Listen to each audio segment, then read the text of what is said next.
नमस्कार दोस्तों, हम सब फेसबुक, इंस्टाग्राम जैसे सोशल मीडिया प्लेटफॉर्म यूज कर रहे हैं। क्या आपने अभी कभी ये सोचा कि ये सिर्फ एंटरटेनमेंट के लिए है या इसके पीछे कोई साइलेंट किलर है जो हमारी हर मूवमेंट को ट्रैक कर रहा है? सोशल मीडिया पर सिर्फ पॉलिटिशियन को डेटा बेचने का एलिगेंस नहीं लगता है, बल्कि दंगे कराना का भी एलिगेंस लगता है। एक टाइम पे म्यांमार में एंटी रोहिंग्या पोस्ट चल रहे थे। फेसबुक को जब ये पता था कि उसके पोस्ट की वजह से दंगे हो रहे हैं, फिर भी इस पोस्ट को रोकने के बजाय उसको और ज़्यादा प्रमोट किया। और ये जो हम फेसबुक वगैरह सोशल मीडिया यूज़ करते हैं, इसके लिए हमें एक भी रुपया देना नहीं पड़ता, लेकिन इसके जो कंपनी के ओनर है वो लाखों और बिलियंस डॉलर में पैसा कमा रहे हैं, जबकि इन सबको मेंटेन करने में करोड़ों का खर्चा लगता है। अकेली फेसबुक की बात करें कि उसके पास 18 डेटा सेंटर है, जिसका मेंटेन करने का खर्च $20 मिलियन के आसपास है। कई लोगों का कहना होगा कि हमारा डेटा लीक भी हो जाए तो इससे हमें क्या परेशानी होगी, ज़्यादा से ज़्यादा 2-3 ईमेल आईडी और मोबाइल नंबर। अब ये लीक हो जाए तो इससे हमें भी कोई दिक्कत नहीं है, लेकिन इतना आसान नहीं है। इस वीडियो में पूरी डिटेल में जानेंगे कि किस तरह से ये सब मेंटेन होता है और कहाँ से डेटा हमारा ट्रैक होता है और कौन हमारा डेटा ट्रैक करता है और किस तरह से उसका इस्तेमाल करता है। और इतना ही नहीं, क्या आपने कभी ये सोचा है कि सोशल मीडिया की ज़्यादातर लत आपको मृत्यु तक भी ले जा सकती है? पूरा डिटेल में जानने के लिए इस वीडियो में बने रहे।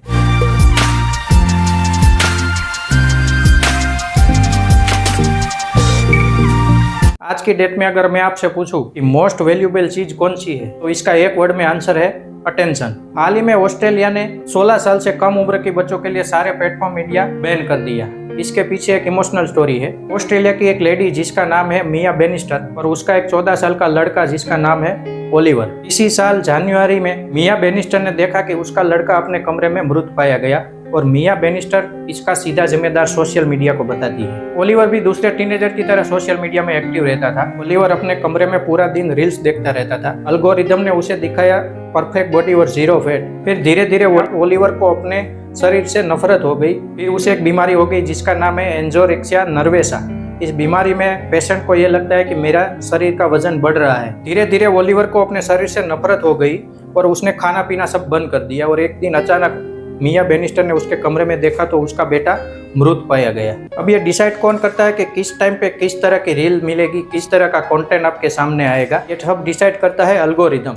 एल्गोरिदम का काम क्या है? आपको स्क्रीन की तरफ चिपकाए रखना। जितना ज़्यादा अटेंशन उतना ज़्यादा पैसा, और जितना ज़्यादा पैसा उतना ही ज़्यादा पावर। एड्स आपको तभी दिखते हैं जब एल्गोरिदम आपके बारे में सब जान ले। आपका रिलेशन स्टेटस, आपकी पसंद नापसंद, आपका पॉलिटिकल व्यू, ये सब जानने के बाद ही एल्गोरिदम आपको एड्स दिखाना शुरू करता है। जब एक कंपनी आपके बारे में इतना जान लेती हो तो आपकी पसंद और नापसंद नहीं, लेकिन आपकी वो डिसीजन डिसाइड करने लगती है, और इसे कहते हैं बिहेवियर प्रेडिक्शन मॉडल। और यहीं से स्टार्ट होता है मैनिपुलेशन। मिया बेनिस्टर के बेटे के साथ भी यही हुआ। एल्गोरिदम ने उसे वही रील दिखाने चालू किया और वही रील दिखाता रहा, जिसके वजह से उसके बेटा मृत पाया गया। एल्गोरिदम आपके फोन में से डेटा ट्रैक करके डेटा सेंटर में भेजता है और फिर डेटा को एनालाइज करके वो प्रेडिक्ट करता है कि आपका अगला कदम क्या होगा।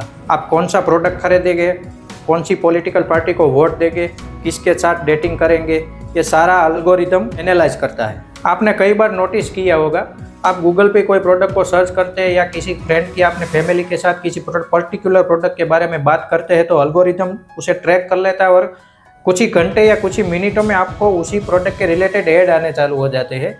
ये सारा काम एल्गोरिदम का है। एल्गोरिदम ये प्रेडिक्ट करता है कि आप ये प्रोडक्ट को लेने के बारे में सोच रहे हैं, तो एल्गोरिदम अपने डेटा के थ्रू आपका फ़ोन को पूरा एनालाइज करके आपको उसी पर्टिकुलर प्रोडक्ट के बारे में ऐड शो करना चालू कर देता है। इस डेटा का मिसयूज भी हो सकता है। हैकर भी इस डेटा को ट्रैक करके हैकर भी इस डेटा को लीक कर सकते हैं और इसको बेच भी सकते हैं। 2021 में एयर इंडिया के 4.5 मिलियन कस्टमर का डेटा लीक हुआ। 2020 में बिग बास्केट के 20 मिलियन कस्टमर का डेटा चुरा लिया गया। 2018 में फेसबुक पर 50 मिलियन यूजर का डेटा कैम्ब्रिज एनालिटिका को दे दिया गया और इस डेटा से बनाया साइकोलॉजिकल प्रोफाइल ने मिलियंस लोगों का दिमाग पलट दिया। फेसबुक की एल्गोरिदम ने म्यांमार में दंगे भड़काए। उसको पता था उसकी पोस्ट की वजह से दंगे हो रहे हैं, फिर भी उस पोस्ट को रोकने बजाय उसको और प्रमोट किया। जितना ज्यादा भड़काऊ पोस्ट उतना ज्यादा वायरल और उतनी ज्यादा फेम मिलेगी, और एल्गोरिदम ने वही किया, उस पोस्ट को और प्रमोट किया। देखिए, सोशल मीडिया की सारी साइड नेगेटिव नहीं है, पॉजिटिव भी उतनी ही साइड है। इससे कई सारे बेनिफिट भी ले सकते हैं, जैसे हमारी ब्रांड्स को प्रमोट कर सकते हैं एड मैनेजर के थ्रू, और भी कई सारी बेनिफिट्स है। सारी साइड नेगेटिव नहीं है। ये वीडियो मैंने इसलिए बनाया ताकि अवेयरनेस बढ़े। ये वीडियो मैंने कोई डराने के लिए नहीं बनाया है। अगर आप सोशल मीडिया छोड़ भी दे तो भी आपका डेटा ट्रांसफर होगा ही होगा। सोशल मीडिया छोड़ दे तो आप बैंक का एप्लीकेशन यूज करेंगे, वहां से आपका डेटा ट्रांसफर होगा। इसका कोई परमानेंट सॉल्यूशन नहीं है। इसका परमानेंट सॉल्यूशन एक ही है कि हमारी गवर्नमेंट अच्छा से डेटा प्रोटेक्शन लॉ लाए और इसके ये जो सब चल रहा है उसके ऊपर कंट्रोल लाए। Thank you.